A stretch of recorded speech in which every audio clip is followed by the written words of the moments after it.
IMOTEP, Bécane FR. De nouveau, soyez les bienvenus sur le plateau du père Hank MTOT, l'AKN ou l'Académie de la culture noire kémétique, dans le cadre de la littérature kémétique. Aujourd'hui, nous allons affronter un sujet intéressant, comme il vous le plaise toujours. Nous allons parler de la théorie raciale impliquée dans les modèles de la spiritualité tels que nous l'avons connu aujourd'hui. En fait, nous sommes sur les plateaux avec le Kaneb Jedef Sekemura Otep et nous avons notre mout Kaneb Et Kanecher Kuchi Rakuchi Necher. C'est quoi cette théorie? En fait, c'est une analyse non introspective, une analyse de la situation qui, lui, a des débouchés sur la situation que nous avons aujourd'hui. Et cette théorie passe à l'étude une certaine rationalité psychologique, une rationalité ou un déterminisme analytique implémenté en sociologie des sociétés, ce qu'on appelle en anglais social engineering, pour créer une situation dans laquelle nous sommes aujourd'hui. Je vais tout de suite essayer de repartir dans les débits pour permettre la possibilité de pouvoir avoir des questions. Dans un premier temps, nous avons une humanité comptable qu'il fallait complètement diviser. Okay? Pour diviser cette humanité et la maintenir dans des polarités, pas des polarités, dans des polarités bien dénoncées, un travail subtil a été réalisé. En fait, je vais prendre un exemple. Dans les anciens royaumes, dans les temps, nous avons la figure du roi. Okay? Le roi ou l'empereur. Le roi et l'empereur avaient caractère divin. Dans le sens que la divinité définie dans l'ancien mode comme les liens d'interconnexion. Parce que la compréhension de la divinité dans le monde ancien, c'est l'énergie qui tient le tout au contact, définit l'énergie noire, ce qui tient au contact. Donc, l'empereur est comme le centre de la toile d'araignée. Toute toile d'araignée a un centre. Et toutes les ficelles qui partent, qui définissent les rayonnements du cercle, okay, qui évoluent en spirale, okay, tous partent d'un centre. En fait, les centres, ce n'est pas un seigneur à qui il faut se soumettre. Un centre, c'est l'élément dont il faut avoir conscience, avec le seul objectif de maintenir l'équilibre. Pour maintenir l'équilibre, tous les nœuds doivent être réfléchis. Tous les nœuds doivent être réfléchis au centre du point de départ du noyau. Et le point de départ, c'est ce qu'on appelle l'arène, la notion royale. Okay?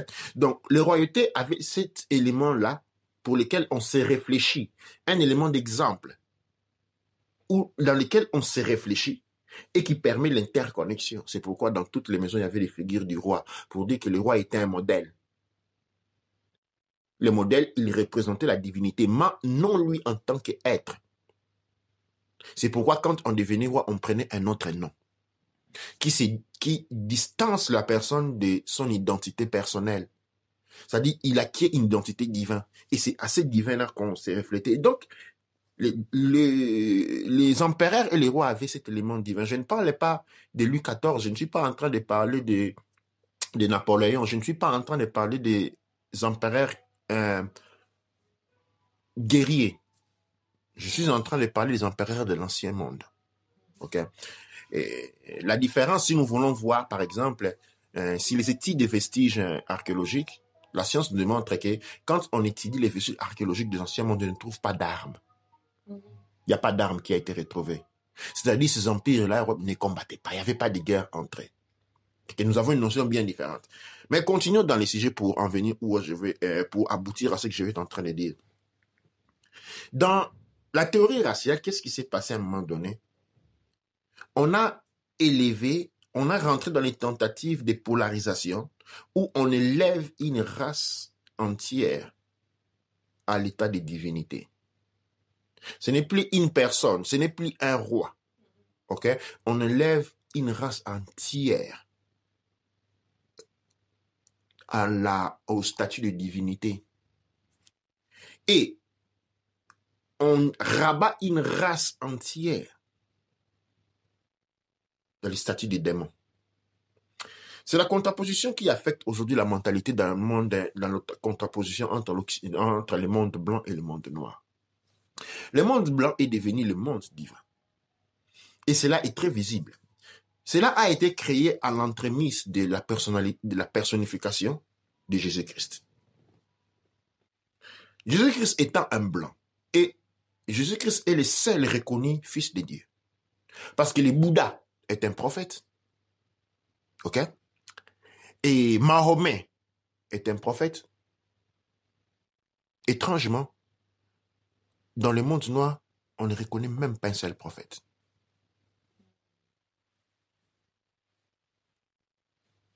À part les petites personnes qui s'appellent prophètes de gauche et de droite, d'eux-mêmes, mais un prophète reconnu dans le monde noir, il n'y en a pas. C'est-à-dire, il y a un fils de Dieu chez les Blancs. Il y a un prophète, Mahomet, disons, chez les Arabes. Il y a un autre prophète, Bouddha, chez les Asiatiques. Et là, on crée une forme de hiérarchie verticale dans la spiritualité. Et dans le monde noir, il n'y en a pas, on ne reconnaît pas. Mais il y a un élément qu'on reconnaît dans le monde noir. Quand on étudie le christianisme, dans tous les tableaux, dans toute la peinture christianique, ok, et même dans la littérature parlée, c'est-à-dire dans la langue, quand on parle des forces célestes, on parle des forces blanches. Quand on parle des forces démoniaques, on parle des forces noires. Et quand on dessine un démon, même dans les films, quand il est blanc, il est toujours vêtu de noir. Donc le monde noir est pris pour le monde démoniaque pour lequel il ne peut absolument pas voir des prophètes parce que le diable n'avait pas de prophètes. Maintenant, cette classification a des impacts sur le plan psychologique. Et je ne suis pas en train de parler de racisme. Le racisme ici n'a rien à voir. On est juste en train de faire une analyse directe des faits.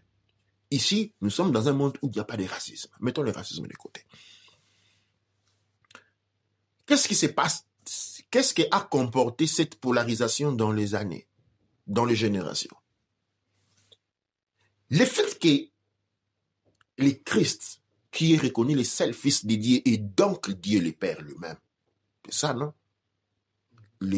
On dit c'est les rois, non? Ça dit si il n'y a pas Dieu, c'est lui le roi, absolument. Et quand son père n'est pas disponible, c'est lui qui tranche les problèmes. Mais le fait qu'il soit un blanc indique déjà que Dieu est blanc. On le dit directement. Ok, non?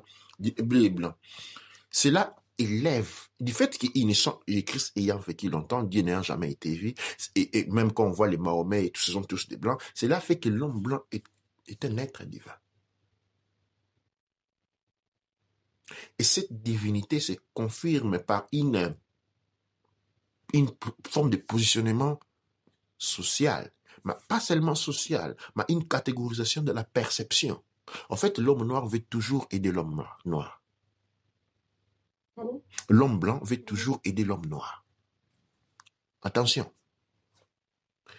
Quand on fait des demandes, quand il y a un problème au Soudan, on ne va jamais demander au Congo de rassembler d'argent à envoyer au Soudan. Les organismes non gouvernementaux qui vont faire des récoltes de fonds pour aider les orphelins, les femmes démunies, les femmes violées, ne vont pas en Afrique du Sud, ne vont pas au Rwanda, ils ne vont pas au Japon, ils ne vont pas aux Philippines, ils ne vont pas en Inde, ils viennent en Occident. Ils viennent en Occident. Et quelqu'un dirait, non, c'est parce qu'il y a les capitales. Non. On va toujours vers les dieux prier, demander secours. Ok, non? Et l'image de Christ porte cette relation psychologique et psychique bien déterminée. Mais afin à tout Seigneur Dieu, il faut verser les tribus. C'est pas comme ça. À tout Seigneur Dieu, tribut doit être rendu. La richesse africaine part d'où? Part de la richesse africaine, les minéraux. Parce que qu'est-ce qu'on fait au Dieu? On offre à Dieu les biens de la terre. Et on attend aussi de la terre, c'est-à-dire ceux qui sont, les biens de la terre sont ceux qui sont au-dessus, ceux qui sont en dessous. C'est tous les biens de la terre. Ok? Jadis, les dieux du passé, on leur donnait des vaches, du lait, du miel. Les dieux contemporains, on leur donne du zinc, du manganèse, du diamant, du pétrole, de l'or et tout.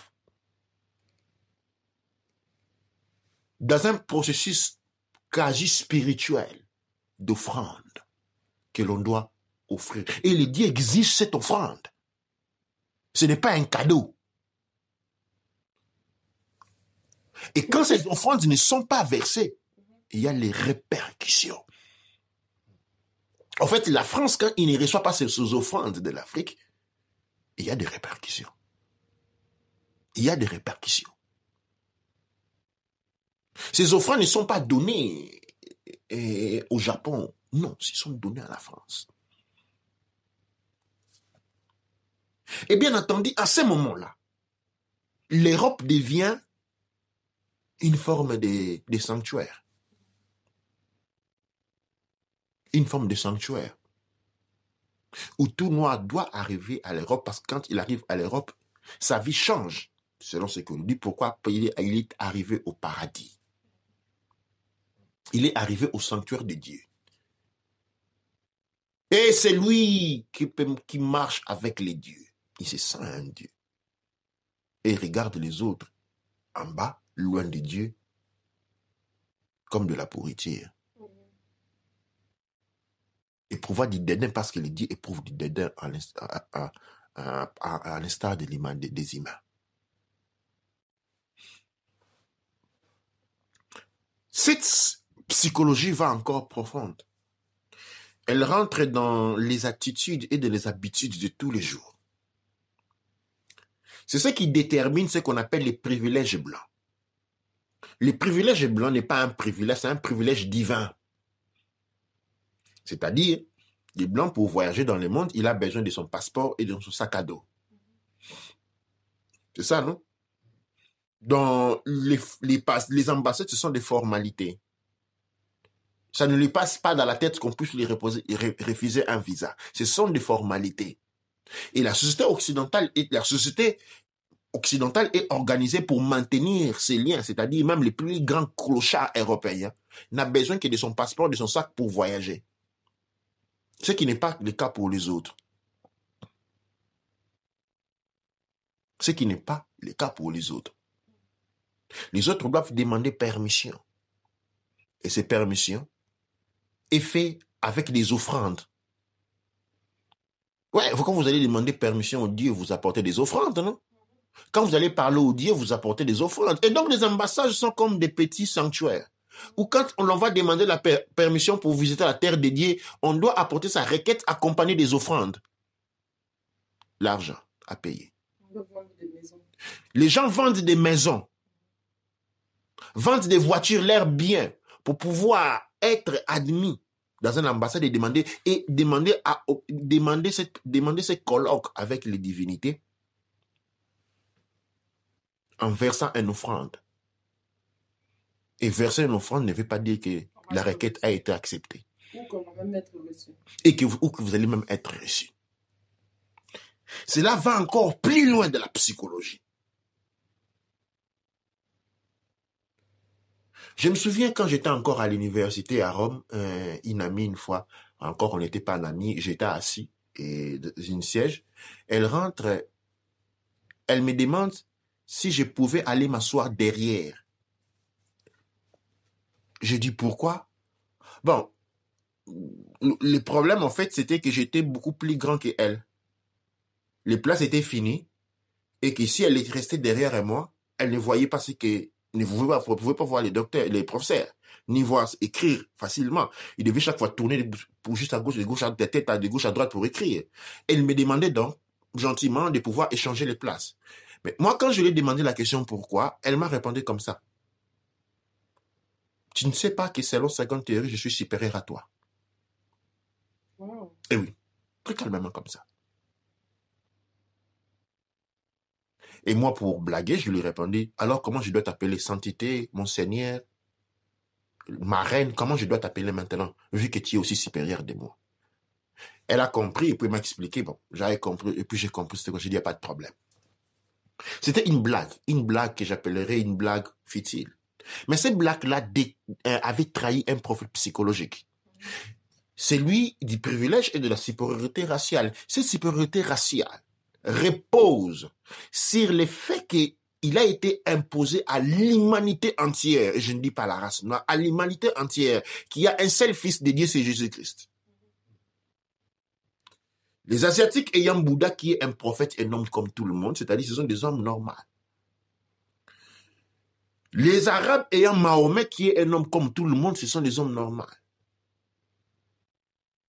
Aux Noirs, ils n'ont même pas un prophète, c'est-à-dire ce ne sont pas des hommes normaux, ce sont des sous-hommes. Qui se rapprochent un peu plus aux ennemis de Dieu, c'est-à-dire les diables. Et cette psychologie déclenche maintenant dans le monde noir une diarrhée ventrale. Cette diarrhée qui porte à la course à se débarrasser de la possibilité de se débarrasser de cet état démoniaque, la rédemption dont parle la religion chrétienne. La rédemption. La rédemption implique que pour être assimilé au monde du christianisme, être assimilé au monde du christianisme, c'est-à-dire devenir un peu blanc.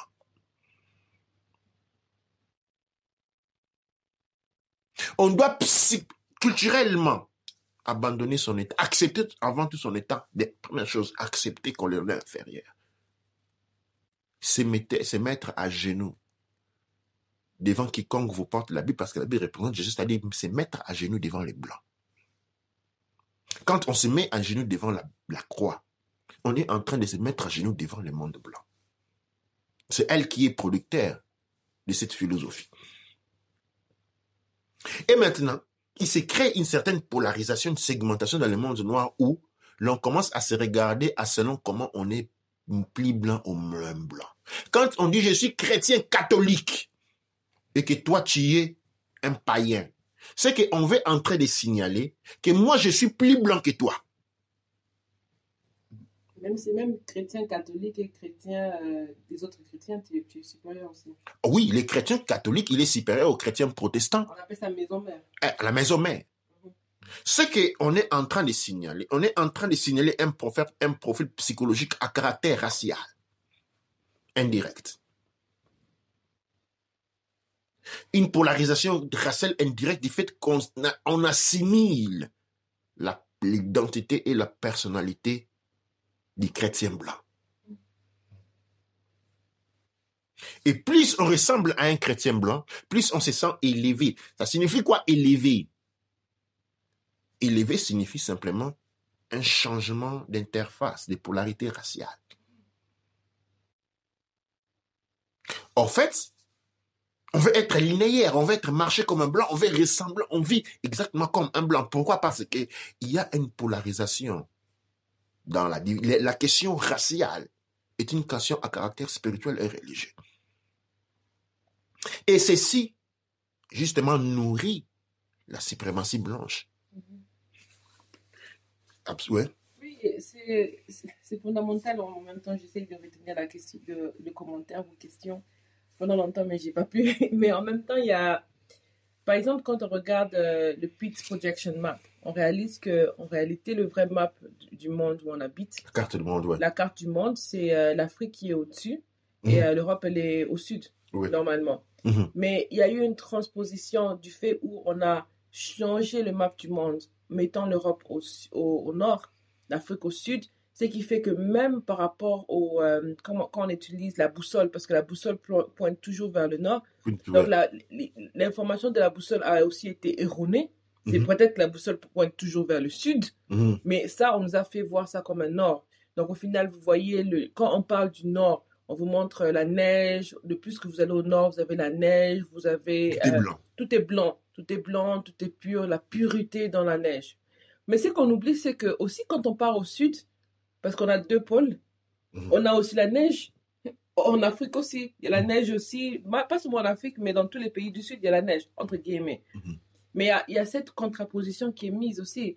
Mais en même temps, il y a l'idée où on parlait de... Ici, c'est tout ce qui est bien. On vous parle des saints. Quand on parle des saints de la religion catholique, par exemple, la majorité des saints sont européens. Et quand on regarde ces saints en question, ce sont des personnes qui avaient des esclaves. Mais ce n'était pas une raison pour enlever le titre de saint. Et par rapport à même les candidats, les personnes qui écrivaient les livres dont on lit en Afrique, sont des personnes qui étaient très racistes. Mais on nous présente comme des philanthropes, parce que ce sont des personnes qui ont contribué pour le développement humanitaire. Encore une fois, on arrive au moment où, maintenant, on parlait de comment en Europe, c'est assimilé à ressembler à Dieu. Donc, tout ce qui est fait ici, c'est comme une sorte de sanctuaire. Dans les anciens peuples, qu'est-ce qui se faisait? Ça faisait que il y avait le peuple où les gens qui étaient dédiés il y avait des prêtres. Mais alors, il y avait des gens qu'on envoyait au temple.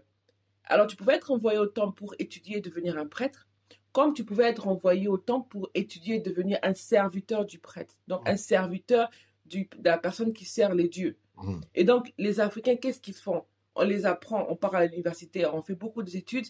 Mais une fois arrivé en Europe et tu dis je suis un docteur, on te dit oui, en Afrique tu es un docteur, pas ici. Oui. Il faut aller étudier la science ici pour qu'on puisse te permettre de trucs. Et même des fois tu peux étudier ça ici, on va pas te permettre de traiter les gens, à moins qu'on te donne des travaux qui sont sous les travaux des prêtres, dans le sens que tu nettoies les routes, tu fais le ménage, tu nettoies les assiettes, tu fais...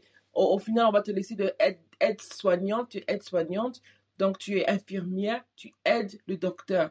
Mais selon les pays, selon les configurations, il y a certains métiers qui sont absolument exclus et c'est très difficile pour y pénétrer. Et après, ça c'est juste quelques exemples. Mais aussi quand on parle de la contraposition entre Dieu, le Sauveur, et on parle de Satan. Quand on regarde dans le monde noir et on parle de les personnes très connues dans le monde noir, on a Mobutu, Idi Amin, on a plusieurs personnages connus dans le monde noir, et même Mandela. Mais quand on part avec Mandela, au début, Mandela, il était quoi? Il était terroriste. Le diable. Et c'est la personnification. En Angleterre, Mandela avait été connu pour être le diable, la personnification du diable sur Terre. C'est comme ça que Mandela a été appelé. Il était un terroriste. On a Mobutu qui était des terroristes pratiquement. Un dictateur. Donc quand on parle de l'Afrique et on parle des personnages de l'Afrique, tout le monde pense à des dictateurs. On ne pense pas aux gens qui ont bien influencé l'Afrique. Et même les présidents qu'on aime beaucoup, comme Lumumba par exemple, lui aussi était un dictateur. Lui aussi, il était un terroriste. Il était un rebelle. Raison pour ce qui a porté à ça. Une des raisons qui a porté à sa mort, c'est parce qu'il avait manqué de respect protocolaire au roi des Belges. Ce manque de respect était une condamnation à mort. Mais encore une fois, je vais porter ce que vous venez de dire un peu plus loin. Quand on regarde l'Ancien Testament est parsemé des génocides. OK? Faits, ordonnés par les seigneurs. Nous avons encore là les enfants d'Israël qui ont commis des meurtres, c'est ce que dit le rapport de la Bible, OK? En commençant par massacrer leurs propres cousins, les Samaritains, les Madiadites, ainsi de suite, par ordre du Seigneur. Et on conquiert des territoires où la Bible on dit on tue tout le monde. On tue tout le monde par ordre du Seigneur, ok? On voit l'esclavage par ordre du Seigneur. Ok, maintenant, qu'est-ce qui se passe? Maintenant, quand on dit Léopold. Léopold, c'est un des plus grands assassins du monde contemporain. Ok? Un plus grand criminel en bonnet des termes. C'est plus des millions et des millions de Congolais qu'il a tués directement par ses ordres. Pourquoi on se dit pourquoi il n'est pas... Ouais, pourquoi en fait Léopold n'est pas retenu dans le monde comme un criminel? Mais écoute, si on retenait Léopold criminel, cela revenait à retenir Joshua et Abraham, Moïse comme des criminels. Parce qu'ils ont fait les mêmes choses. Mais comme ils l'ont fait par ordre du Seigneur, les dieux, ça c'est dans l'Ancien Testament, Et que dans le Nouveau Testament, il y a une personnification du Dieu en Jésus-Christ, et donc, étant assimilé, absorbé à Jésus-Christ par identification raciale, eh bien, on ne peut pas parler de crime. La CPI, le tribunal international mondial, il n'y a jamais aucun blanc qui a été interpellé dans cette cour. Il n'y a jamais aucun blanc qui a été interpellé à cette cour. Pour la simple raison que c'est pourquoi c'est pour la simple raison, il y a les problèmes qui se posent, c'est l'image de Jésus. L'image de Jésus imposée à tout le monde comme les rois, les fils de Dieu, mais la race blanche d'office a une race divine et par conséquent qui ne peut pas être punie. Je vais donner un autre exemple. Durant la Deuxième Guerre mondiale, si je me souviens bien, c'est à l'époque, quand l'Italie envahit l'Éthiopie, eh bien l'Éthiopie était membre de l'organisation qui précède celui desquels est né l'ONU. Alors, j'oublie son nom. L'organisation qui a été démontée après la Deuxième Guerre mondiale pour être transformée en ONU parce qu'il avait échoué à sa mission. Et dans les accords de ces organisations, tous les pays membres de ces organisations ne pouvaient être touchés sans la représailles de cette organisation internationale. Mais moi, j'ai étudié en Italie où on nous a raconté une histoire différente. On nous a dit que l'Italie avait attaqué l'Éthiopie parce que l'Éthiopie était un protectorat anglais, parce que Mussolini, qui est défini grand statiste par rapport à cet acte-là, avait étudié que la population anglaise avait baissé et donc présentait une opportunité de pouvoir attaquer un de ces protectorats sans avoir la réaction de l'Angleterre. Complètement fausse. Et c'est ce qui est enseigné dans le livre, écrit dans le livre Histoire italien. Complètement fausse. Et le professeur Govi Gomez nous allons apporter la révélation. La raison pour laquelle l'Éthiopie a été envahie par l'Italie, bien que pays membre de l'organisation mondiale, du soutien mondial, et que quand l'Italie a envahi l'Éthiopie et que l'Éthiopie a demandé de l'aide à l'organisation mondiale, il s'est fait un discours suivant. Si on se permettait en tant qu'organisation mondiale d'attaquer l'Italie qui est un pays blanc pour défendre un pays noir, cela compromettrait la divinité perçue, enseignée et cultivée de l'homme blanc. Eh bien, les noirs se diraient, alors vous n'êtes pas aussi divin que cela. Donc, pour protéger la perception de la divinité occidentale, la perception de la divinité blanche, on a décidé de sacrifier l'Éthiopie et c'est comme ça que l'Éthiopie avait été conquise par l'Italie. Vous voyez les implications. Au centre de la problème racial, au centre de la problème raciale, le point de départ de l'étoile de la discussion raciale se trouve Jésus-Christ, la personnalité de Jésus-Christ et l'imposition de tels comme l'unique fils de Dieu, alimentant même la contraposition qui dit nous sommes tous fils de Dieu et puis Jésus est le fils de Dieu. C'est quoi? Cela est bien maintenu. Cela fait qu'aujourd'hui, les Blancs se sentent permis de toutes choses à l'égard des Noirs. On vient en Europe, je sais qu'en Espagne, certains Noirs affamés ont tué des pigeons pour manger, ils sont finis en prison. Les Blancs peuvent sortir, aller en Afrique du Sud, aller au Congo, abattre un girafe, abattre un gorille, abattre un lion, poster des photos sur Internet. Rien n'est fait. Mais quand les Noirs font cela, on les appelle des braconniers. Ok? Quand les Noirs font cela, ils sont appelés des braconniers. Mais quand les Blancs qui les font, c'est normal. C'est un héros. C'est un aventurier. C'est un explorateur. Oui? Non, mais justement, c'est une histoire qui c'est touchant et c'est révélateur aussi en même temps parce que quand tu réalises la panoplie et quand tu enlèves les limites à la limite religieuse et quand tu mets tout la juxtaposition complète, tu réalises qu'au fait, c'est une acte qui a été fait délibérément et de manière à ce que vous puissiez savoir ce qui se passe. C'est un peu comme si si vous travaillez quelque part et il y a un blanc et vous êtes des noirs du sang, directement on assume que la personne de blanc c'est le chef de Oui, c'est l'entreprise, les patrons, oui. c'est le patron. Directement c'est assumé, tu vois. Et même pas ça, si vous travaillez ensemble et on doit donner une promotion à quelqu'un, directement c'est assumé aussi en même temps. C'est assumé et vous ne discutez même pas. Vous pouvez même pas discuter parce que c'est compréhensible. Pourquoi il y a l'assimilation au Jésus-Christ? Vous me faites rappeler une fois quand j'étais en Italie, j'ai organisé une fête.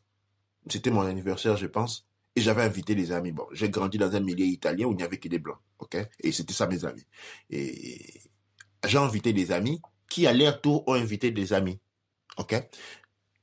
Quand ils arrivaient chez moi, en fait, tous ces gens qui ne me connaissaient pas, qui en avaient beaucoup plus, parce que tout le monde avait rapporté 3-4 personnes. Et donc, on était dans ma maison. Au moins, je pourrais dire les 60% des gens, les 70% des gens ne me connaissaient pas. Quand ils arrivaient, instinctivement, tous allaient me donner leur manteau. C'était pas leur jaquette. Et j'allais mettre. Et au début, je n'ai pas pensé pourquoi ils faisaient ça. Je me suis dit, peut-être ils savent que c'est ma maison. Ben, on met des maisons dans les jaquettes. OK? J'ai pas eu d'arrière-pensée là-dessus. J'ai pris les jaquettes, je les mettre dans la chambre. Et puis, chaque fois qu'on avait besoin de boire ou de remplir, c'est toujours à moi qu'on venait demander, est-ce que tu peux me remplir les verres? Ben, moi, là, je n'ai pas raisonné. Je me suis dit, ben, la maison est la mienne. C'est normal qu'on me les demande. Jusqu'à un moment donné, un des amis m'a dit, mais un de mes amis qui me connaissait, il dit, mais pourquoi vous ne vous servez pas vous-même? Pourquoi on doit toujours vous servir? Et une des filles qui était là, il dit, mais lui, pourquoi vous l'avez embauché? Il devait dire, mais lui, pourquoi vous l'avez embauché alors si on doit se servir nous-mêmes? Les amis me disent, mais vous êtes malade ou quoi? C'est son anniversaire. C'est ça, c'est sa maison. Et tout là, ah, c'est vrai, oh, désolé. Mais c'était pas des personnes de mauvaise foi. C'est ça que je suis en train de parler. Je ne suis pas en train de parler du racisme. Je suis en train de parler de la polarisation psychique de la spiritualité. Et l'assimilation, l'assimilation de l'image de Jésus-Christ. Ses implications sur tous les plans. C'est arrivé à un niveau où on n'a même pas besoin on n'a plus besoin de compromettre sa manière d'être. On n'a plus besoin de compromettre son âme pour commettre ses actes, parce qu'on a une personne qui arrive quelque part, elle voit un noir, elle se dit, c'est un serviteur pour moi. Donc, je ne le traite pas mauvais, dans la manière où je ne vais pas lui demander de me porter sur ses épaules. Déjà, je suis gentil. Et là, au maximum, ce que je demande, c'est juste qu'il puisse me mettre confortable, c'est tout. Exactement. Et je vais encore jeter du sel dans la soupe. L'apartheid est la théorie du développement séparé. L'apartheid est la théorie du développement séparé. Le christianisme, imposant l'image du Christ comme le Fils de Dieu, est une implémentation du développement séparé. Parce que les uns sont assimilés à la divinité et les autres non. Le christianisme imposant dans le monde est l'apartheid. La plus subtile d'apartheid. Je sais que les gens vont sauter sur les chaises. Vous dire, oh, mais qu'est-ce qu'il est en train de dire? Très simple. Revenons sur les pas. L'apartheid signifie développement séparé. Et nous devons donner beaucoup de...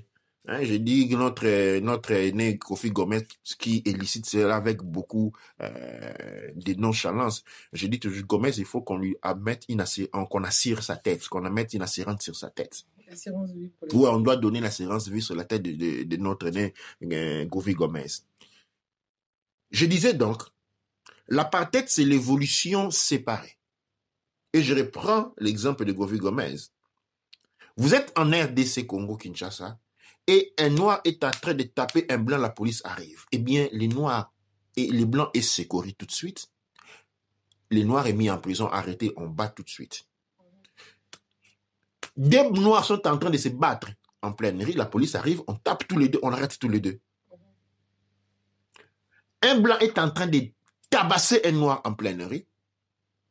Sérieusement, la police arrive, on s'arrête, ils ne font rien. Ils ne vont pas agir. Et même s'ils devaient intervenir, ce ne serait pas pour sauver les noirs, ce serait pour aider les blancs à les taper encore plus. Et si les Blancs devaient se retrouver en danger par rapport à la réaction de la population, eh bien, les Blancs seraient tout de suite mis en sécurité par les Blancs, par la police, qui aurait pour rôle de l'aller l'accompagner dans son ambassade pour assurer sa sécurité. Et puis il avait dit quelque chose de très bien. Après, il dit, même si un Blanc tue un Noir, on va le prendre, on va le mettre dans l'ambassade française, par exemple, qui va le répatrier chez eux. Pourquoi? Parce que eux, ils vont prendre la meilleure décision pour le traiter. Et on sait que rien va se passer. Ouais, absolument. Et donc avec ça c'est la définition. Il y a, dans un premier temps, la définition de l'apartheid. Et puis, il y a de l'autre côté un comportement. Quand on prend les comportements, on met les liens entre les comportements et la définition, qu'est-ce que l'on découvre? Malheureusement pour moi, je suis né durant l'apartheid. Parce que c'est que l'exemple que le professeur Gomez donne, c'est l'exemple que moi je vis. Ok? Ça dit, nous sommes nés, nous avons grandi. L'apartheid n'intéressait pas seulement l'Afrique du Sud.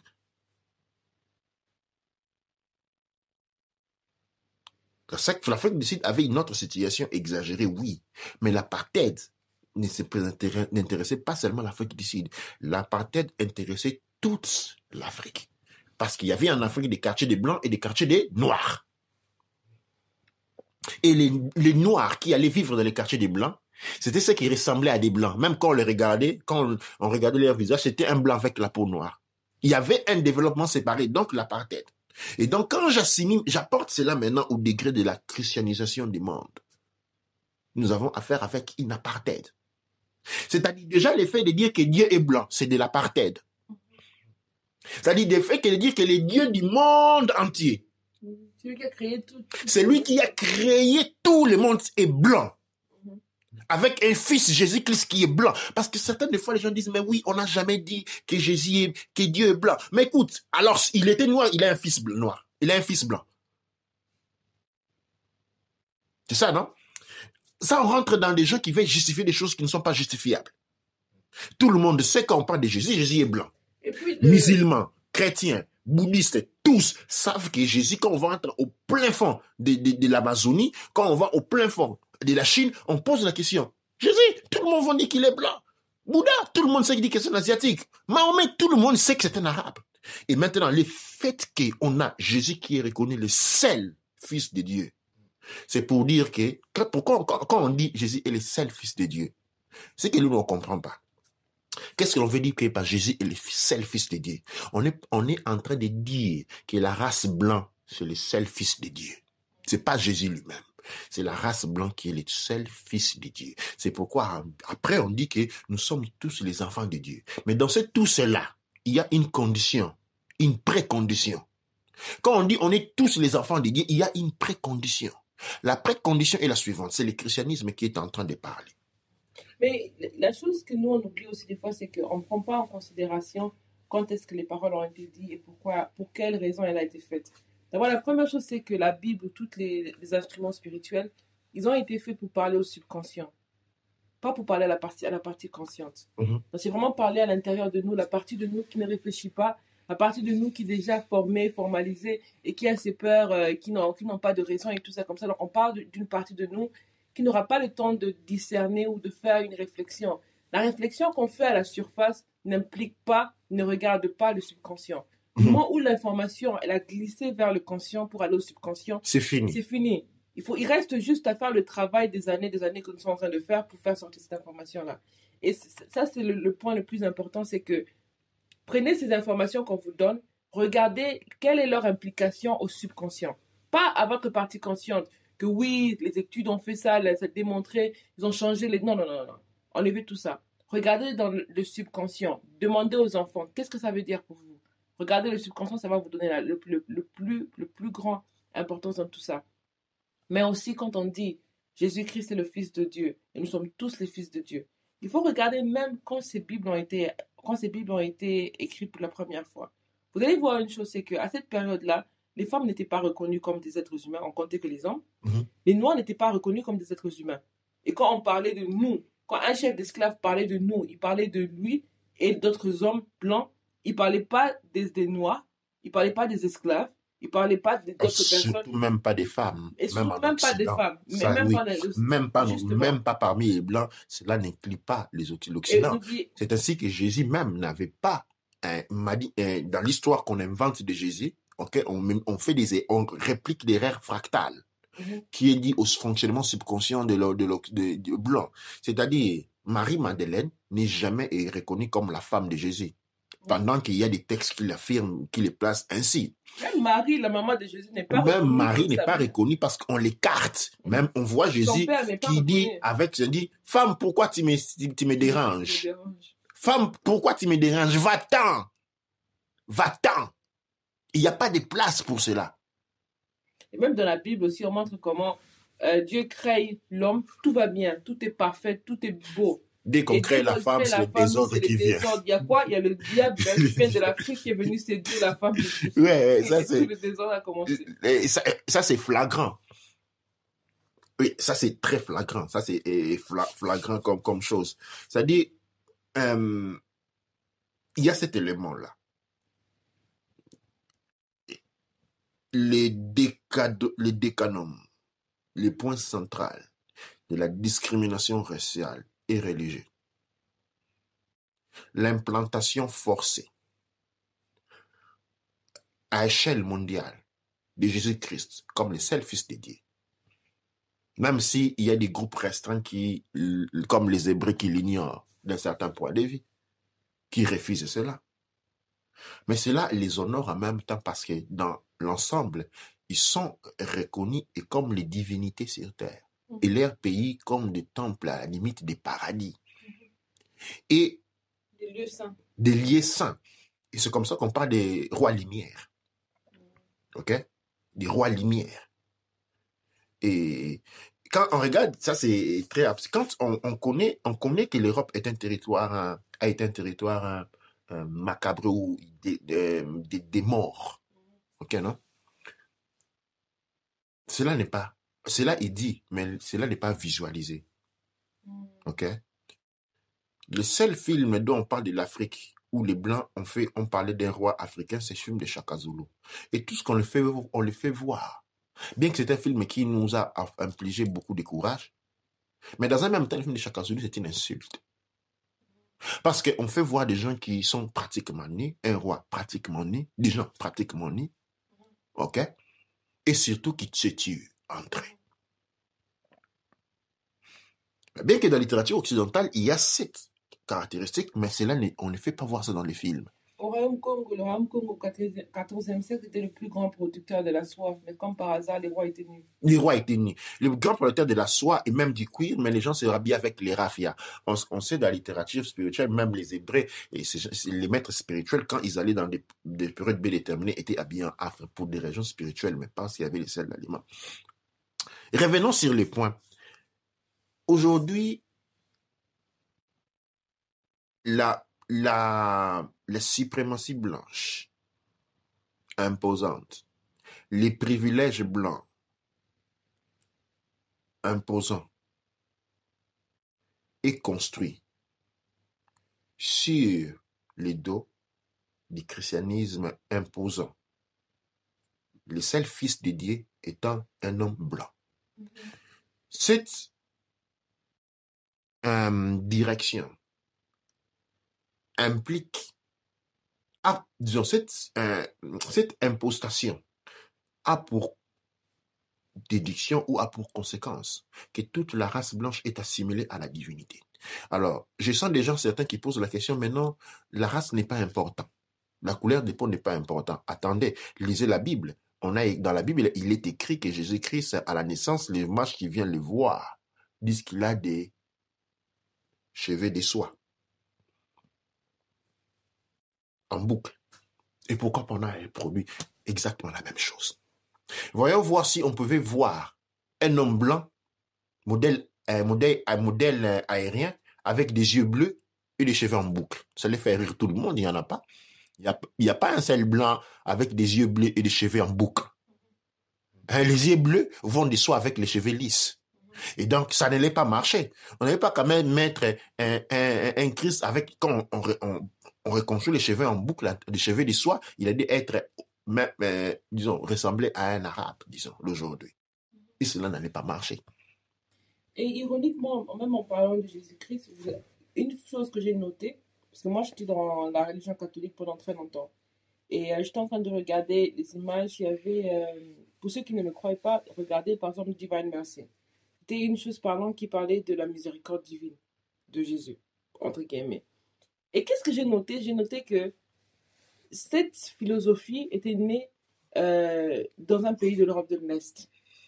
Donc, en conséquence, l'image originelle de ce Jésus dépictait un homme qui venait de l'Europe de l'Est. Maintenant, quand elle a été reprise ici, elle dépictait un Européen, un Français, par exemple. Mais maintenant, quand vous allez en Italie, l'image dépicte un Italien. En UK, un Anglais. Quand vous allez dans d'autres pays, en Espagne, c'est dépicté aussi un Espagnol, un typique, un jeune homme espagnol. Mais vous allez dans tous les... Et c'est là que je me suis rendu compte que, attends, qu'est-ce qui se passe ici? Parce que nous, en Afrique, on avait un type d'image de Jésus qui représentait... Il y avait tout le temps des images, mais des images qui se ressemblaient à la limite. Et on changeait les images cycliquement après des périodes quand l'acteur mourait, bien sûr. Donc, on va prendre notre acteur, et c'est cet acteur qui va représenter Jésus pour un pays en Afrique. Dans notre pays, il y a d'autres personnes. Mais c'est vraiment les mêmes images que vous voyez tout le temps. Mais maintenant, arrivé pour une fois, le voile est tombé, parce que je me suis rendu compte qu'ils ont pris, par rapport aux pays européens, ils ont pris une image d'un homme, un homme qui représentait les jeunes hommes, comme on dit, aériens, mais aussi un homme qui appartenait à leur culture. Pourquoi ils le font? Parce que eux, ce sont les fils de Dieu. Exactement. Ils peuvent prendre, peu importe où ils prennent, c'est un héritier, c'est un descendant du Fils de Dieu. Et encore, je vais renchérir la dose. L'image de la photo de Jésus s'est mise sur les murs de la maison pour marquer la supériorité. Et lui en haut, vous êtes en bas. Dès ce moment-là, le cerveau a un fonctionnement très important. Et il est nécessaire que dans le monde, on commence à étudier le cerveau pour nous-mêmes. Parce que du moment où l'image est mise au-dessus, il inflige l'autorité. Quand vous regardez dans les modèles des présidents africains, par exemple, quand l'autorité, par exemple, prenons le temps de Mobutu. Mobutu avait les photos dans toutes les maisons qui étaient mises au-dessus du mur. Cela infligeait l'autorité. On reconnaissait l'autorité. C'est comme par rapport au fonctionnement du cerveau. Et ayant le Christ sur les murs, ou la croix sur les murs, cela signifie, c'est un symbolisme. Le Christ sur les murs, ok, dans votre maison, ou la photo de Marie sur les murs dans votre maison, signifie une chose. Suprématie blanche. Suprématie blanche. La suprématie blanche ne se combat pas dans le rue. La suprématie blanche se combat ou se démonte en détruisant cette référence divine catégorisée de l'homme blanc représenté par Jésus, qui n'est qu'un acteur historique et photographique à la fin. L'identité de Jésus-Christ n'a jamais existé. C'est deux personnes différentes. Le Christ qui est Hérou, Ben Joshua qui est Jésus. Et on crée une image, un égrégore qu'on impose d'une certaine manière qui est lui, le maître, le point central, l'énergie nourrissante de la suprématie blanche. Et aujourd'hui, dans cette réformatation des modèles de la Renaissance africaine, de la Renaissance panafricaine, comment nous voulons l'appeler. Cette Renaissance commence par un point. Prenez les images de Jésus-Christ que vous avez sur vos murs, mettez dessus, en attendant, mettez les ancres qui lui vous élève. Qui lui vous élève, qui ne vous voit pas comme des serviteurs. Parce que la Bible, les images de Jésus, vous voient vous comme des serviteurs, vous comme des serviteurs. De qui? Pas de Christ. Parce que le Christ, lui, en tant que divinité, a ses serviteurs à lui proches, qui sont les Blancs. La Bible, les images, l'iconographie de Jésus vous met en tant que Noirs comme des serviteurs de ses serviteurs, comme on a dit des temples. Et c'est en relation de ces serviteurs, qui en fait naissent, se comprennent ou se stabilisent les privilèges blancs et les injustices qu'ils peuvent toutes faire. C'est pourquoi c'est en fonction de cette relation que Léopold n'est pas un criminel. Que tous ces gens qui ont détruit Chihuahua en Afrique, ce ne sont pas des criminels. Que les crimes contre les Noirs, ce n'est pas en fait un crime, en fait.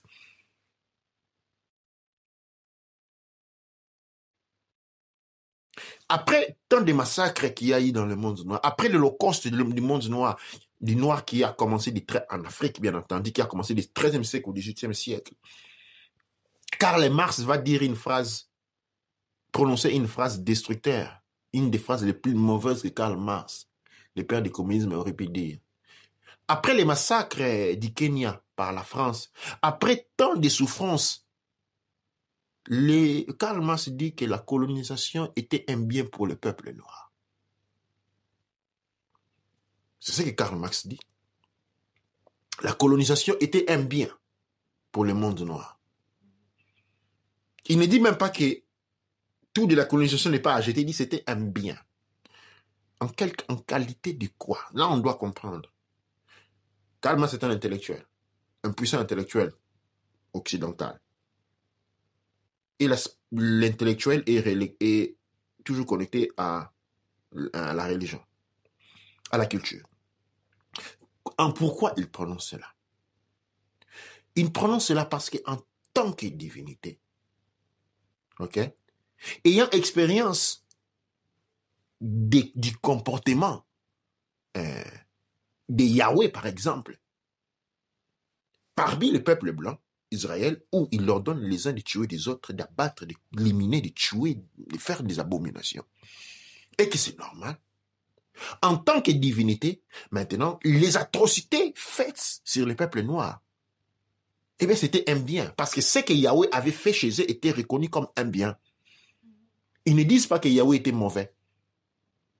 C'était un bien. Et en relation, nous avons cette même relation-là. Mais cette relation dépend du fait que nous acceptons Jésus comme maître. Et cette acceptation fait d'eux des maîtres. Comment on les appelle durant la colonisation? Les maîtres. Les maîtres signifient quoi? Seigneur. Les oncles, les grands frères, les oncles. Les seigneurs, les patrons. Et c'est qui les patrons? C'est comment on dit? Les rois des rois, c'est les Christ, non? Et ils obtiennent cette identité catégorisée par assimilation ou disons par la représentation de la couleur de la peau. Et une grande résistance, la résistance noire doit se rendre compte de cette implication. Mais c'est systématique aussi, parce qu'en même temps, je me rends compte que surtout quand on parlait des posters à la maison, parce qu'il y a beaucoup de Blancs aujourd'hui qui ont des posters, les enfants ont des posters, par exemple, des rappeurs sur le mur et tout. Mais ce qu'on voit, c'est que ce n'est pas l'effet d'une personne, mais c'est l'effet communautaire et d'un groupe complètement.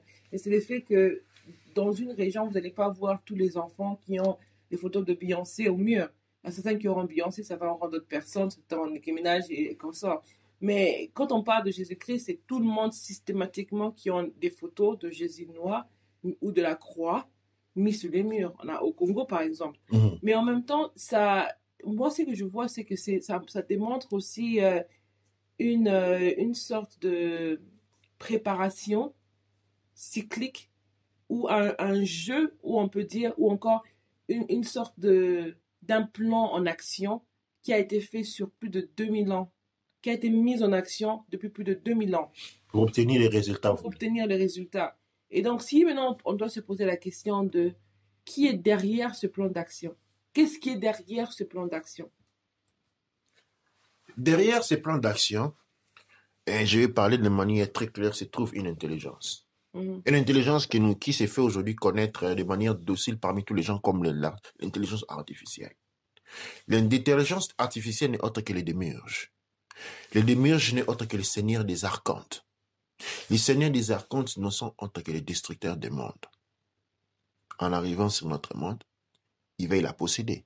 Et toute une stratégie est mise en œuvre, portant à la disqualification et la destruction de ceux qui sont assimilés ou sont identifiés comme les protecteurs de ces mondes. Et il s'agit de la race noire. Et donc, il fallait, dans un premier temps, détruire son moral. La morale détruite, il fallait enlever sa culture. La culture enlevée, il fallait lui mettre en lui un poison. Eh bien, le christianisme, c'était un poison. Parce que, je vais être clair là-dessus.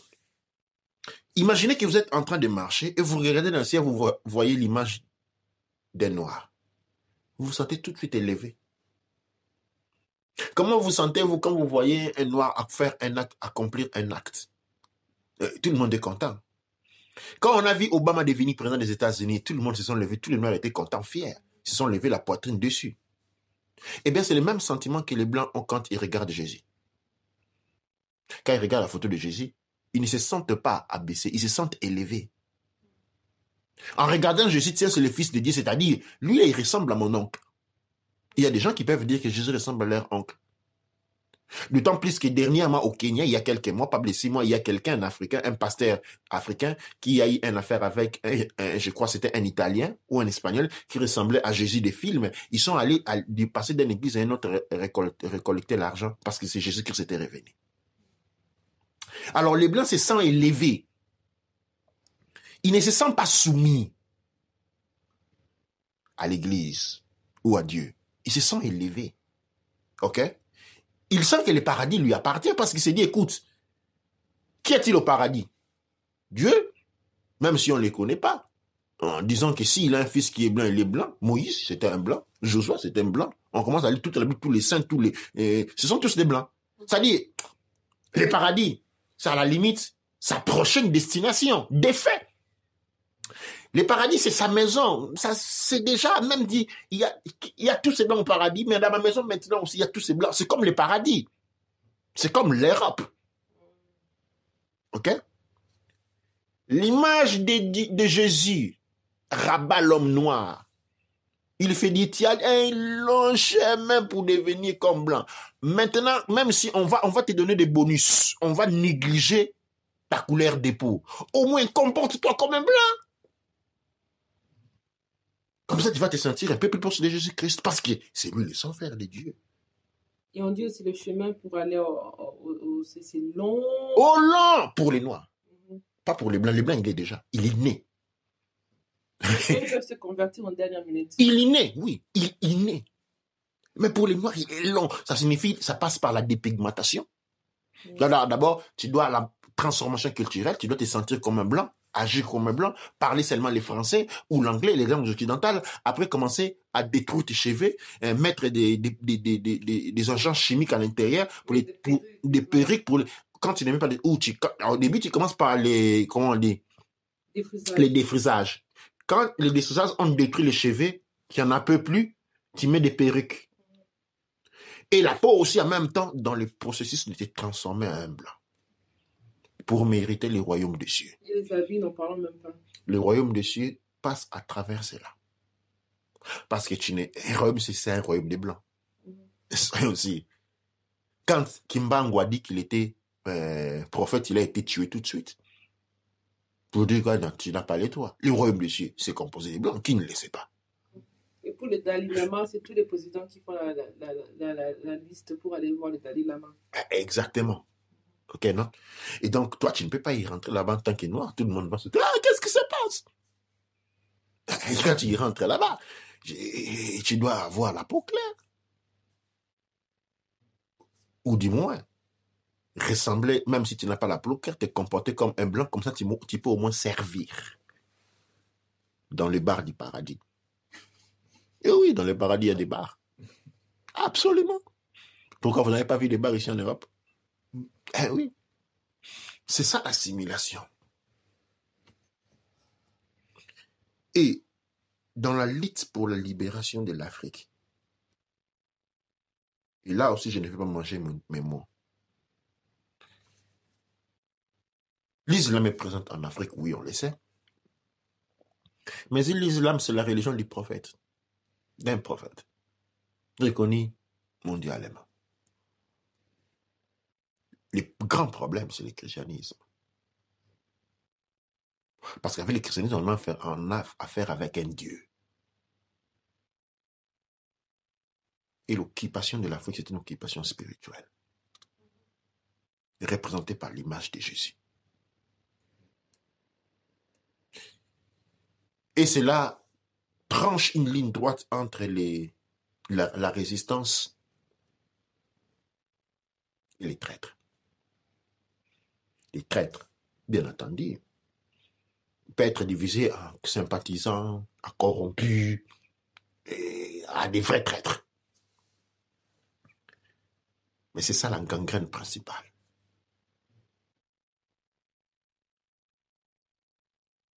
C'est comme ça aujourd'hui, on le voit même les Pakistanais ou les Indiens ne savent pas parler un blanc en les regardant aux yeux.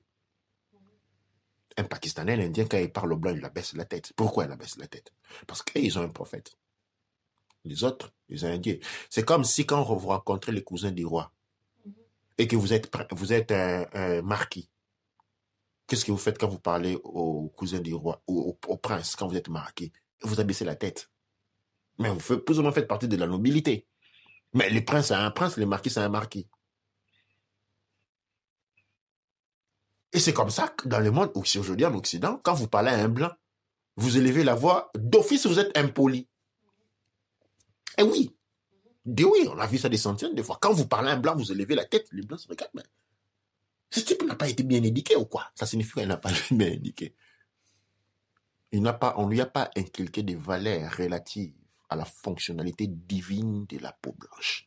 La femme noire américaine, aujourd'hui, elle est vue comme une folle parce que quand elle se fâche, elle démontre tout ce, je peux dire, ce siècle de colère. Et directement, c'est une colère, là où tout le monde se fâche, c'est bon, mais quand elle se fâche, c'est devenu non. Elle doit pas se fâcher, elle doit être soumise. Oui, mais même en Europe, quand un homme noir se fâche, à la limite, on doit t'abattre tout de suite. On doit appeler la police, ouais. On doit appeler la police, mais les autres peuvent se fâcher, ils se lancent les bouteilles. Non, mais dès qu'un noir se fâche, on doit appeler la police tout de suite. Pourquoi c'est pas un bon chrétien? Et c'est marrant parce que quand je... Un bon chrétien, c'est qui? C'est qui un bon chrétien? C'est qui d'avant tout un chrétien? Un chrétien, ce n'est pas un croyant. Non. Ça n'a rien à voir. Un chrétien, ce n'est pas une bonne personne. Non. Un chrétien, c'est celui qui reconnaît l'apartheid et prend sa place dans ce processus et reconnaît la supériorité blanche. C'est ça un bon chrétien. C'est lui qui se baisse la tête dès que les blancs se posent devant sa porte. C'est ça un bon chrétien. C'est croire à cela. Et que tu puisses les faire directement ou pas, comme disait notre mout, c'est au niveau de l'inconscient. D'aller voir les gens qui vont commencer à crier, parler, dès qu'on le met devant un blanc, il se tait. Il n'arrive plus à parler. Il va, oh non mes enfants, on a fait ça. Donc on va aller réclamer. Dès qu'on rentre, ça baisse la tête. Il ne sait plus quoi dire. C'est ça un bon chrétien. Et ça, c'est une maladie. Non, mais au final, c'est très sérieux parce qu'on le voit partout, on le voit au travail, on le voit en grandissant, on le voit à l'école, à l'université, et partout. Et j'allais ajouter une chose, c'est que, au fait, quand on réalise comment la Bible elle est entrée, on voit que, par exemple, il y avait des problèmes de travail. Constantin, il a pris des prêtres et il les a fait rédiger la Bible en premier lieu. Genre, et aussi, quand l'Europe essayait d'entrer dans l'Afrique et qu'ils n'ont pas réussi, ils ont encore une fois pris des personnes pour rédiger. Moi, je ne les appelle pas des prêtres, j'appelle des mathématiciens ou des personnes qui sont douées à la statistique et au contrôle mental qu'ils ont pris pour rédiger la Bible pour l'Afrique. Et du moment où ils sont venus avec la Bible et on a commencé à donner, je ne vais pas dire que les premières personnes, ils ont pris la Bible volontairement. Du moment où les premières personnes ont commencé à lire, écouter la Bible, et c'est là que l'Afrique, elle a commencé à tomber. Absolument. Et encore, il y a un élément encore du point de vue de la littérature beau, esthétique, c'est que c'est l'image des expatriés. En fait, l'immigré, c'est toujours les noirs, ok? Ou les non-blancs, disons ainsi. L'expatrié, lui, c'est... En fait, les non-blancs est un immigré, ok, non? C'est-à-dire, les Pakistanais est un immigré, l'Indien est un immigré, les Chinois est un immigré, mais les Blancs assimilés à Jésus-Christ n'est pas être un immigré, c'est un expatrié, ok? Mais quand il s'agit de l'Afrique, même les Indiens perdent la qualité basse d'immigrés et aussi deviennent des expatriés. On ne dit pas un immigré chinois en Afrique, c'est toujours un expatrié. Mais ce que l'on doit savoir sur cette question est que les expatriés occidentaux en africain, ce sont les gens les moins intelligents. Les gens qui étaient les plus intelligents, à la sortie des universités, on envoyait en Afrique les gens les moins intelligents à devenir des seigneurs. Parce qu'ils n'avaient pas la place entre les seigneurs en Occident. C'est-à-dire, les gens que nous avons vus devenir des maîtres, représenter l'autorité, incarner la bonté, c'est des gens qui, dans la société occidentale, n'avaient pas de place. C'est ça, la notion des expatriés. Il y a un cas qui est grave. L'Australie, on avait pris les meurtriers. Ouais, l'Australie, les meurtriers, l'Afrique du Sud aussi. Mais allons au fond, ça dit, ce qui, dans le monde noir, a été instillé comme des exemples, des professeurs. Hein? Ceux qui ont créé l'éducation, la formation universitaire, ceux qui ont formé des cadres universitaires africains, c'était des gens qui, du point de vue intellectuel en Afrique, en Europe, n'avaient pas de place. Mais maintenant, vous vous imaginez quand vous venez avec votre diplôme d'Afrique, vous venez en Europe. Là, à la limite, on ne peut que vous se moquer de vous. Tu fais que jusque-là, vous n'avez pas encore compris ça. Absolument. C'est pourquoi quand vous venez généralement en Europe, on ne reconnaît pas votre diplôme. On nous dit, vous devez refaire les études. Ou on dit, mais oui, en Afrique, les études sont dures. En Afrique, en Europe, elles sont légères, mais la dureté des études en Afrique, ce n'est pas pour vous former, c'est pour vous faire souffrir. C'est pas pour vous former. D'autant plus qu'à la fin de la journée, on va voir qui vous a formé. C'est M. Mendeleev, ou on dit M. Molière. M. Molière en Europe, c'est qui? C'est quelqu'un qui n'a pas de place. Et par conséquent, tout cela retourne, tout ce dont on a parlé pendant au moins 45 minutes à 1 heure maintenant, retourne tous autour de l'image de Jésus-Christ. Et l'assimilation de cette image en tant que la divinité crée ce qu'on appelle une apartheid. Apartheid conçu comme développement séparé. Et l'apartheid est devenu tellement grand qu'elle a fini par devenir invisible. Mais c'est le seul régime renforcé par les codes de l'indigène et tant d'autres codes que nous avons connus dans l'histoire. La libération de l'Afrique passe par la libération de l'Africain. La libération, l'élévation de la culture Kamit Congo passe par la libération de l'Afrique. Et les premiers points dans la libération de l'Afrique est la libération spirituelle. La libération spirituelle ne se passe pas en invoquant les ancêtres comme je vois faire.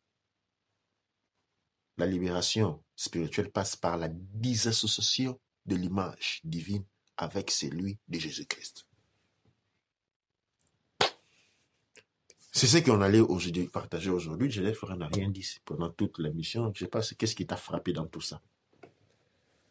C'est intéressant de voir, parce que ça permet aussi de réaliser le rôle qu'ont les religions. Parce que malgré le fait que l'on puisse adhérer à certaines croyances, les gens qui sont profondément religieux, ils voient quand même qu'il y a des choses qui ne sont pas cohérentes dans ce milieu-là. Mais malgré tout, ils continuent à le faire.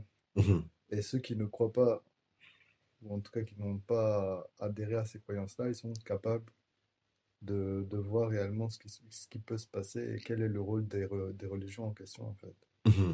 Et avec cette analyse-là, ça permet de voir aussi la hiérarchie Mhm. des religions et pourquoi telle ou telle religion a plus d'impact qu'une autre.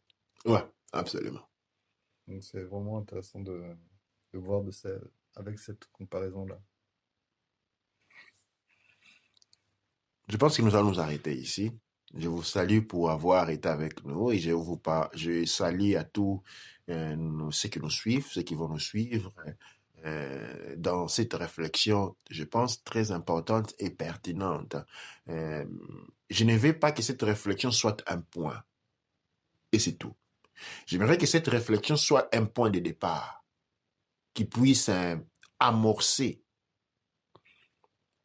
plusieurs voies des réflexions dans la recherche de la libération du peuple noir.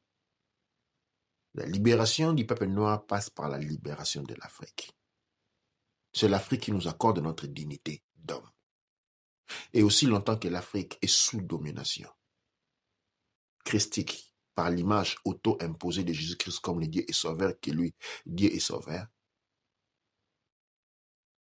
eh bien, la libération de l'homme noir reste un rêve situé au-delà du sommeil. On a le choix, ou on continue à rêver, bien qu'on est réveillé, ou on se rêve, on se lève, et les sommeils, et disons, on se lève et les rêves s'arrêtent. C'est un premier point très important. Et là, je lance un défi de réflexion dans cette direction. Au-delà du sentimentalisme, parce que ce qui nous caractérise beaucoup, c'est le romantisme. On veut être des romanciers. Mais nous devons être en mesure d'être objectifs et d'être en mesure d'appliquer des analyses objectives, non supportées par des intérêts romantiques, mais plutôt en regardant l'objectivité de la littérature, l'objectivité de la psychologie et de la chronologie historique des faits que nous voyons dérouler devant nous depuis le XIIIe siècle pour ce qui nous concerne. Dua Necher, Dua Amon Ra, Dua Neb Ercher.